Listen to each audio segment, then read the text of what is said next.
Le 24 avril au matin, 76% des électeurs qui ont voté à l'élection présidentielle française du 23 avril 2017 se sont réveillés avec le sentiment d'avoir rêvé pendant quelques semaines d'un avenir qui n'adviendrait jamais. En effet, il a fallu se rendre à l'évidence, leur candidat avait été battu. Ils avaient rêvé, de gauche à droite, de grands soirs, de 6ème République, de revenu universel, de remise en ordre de l'économie du pays, d'indépendance de la France, de fermeture des frontières. Tous ces projets sans trêve égrenés dans tous les médias et sur tous les réseaux sociaux, ce n'étaient donc que des rêves. Oui, des rêves envolés, déchirés, flottant au vent des illusions perdues.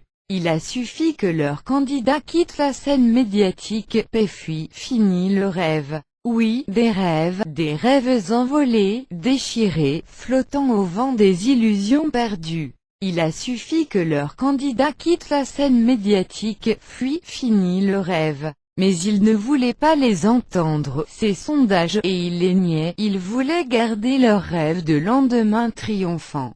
Ils se réveilleront au plus tard au début de l'automne 2017, lorsque le magicien Macron laissera au vestiaire sa baguette magique pour édicter les ordonnances, les règlements, les restrictions et les impôts dont usent tous les politiciens du monde pour obliger leurs concitoyens, qu'ils faisaient rêver lorsqu'ils étaient des électeurs, à obéir, à payer et à se soumettre.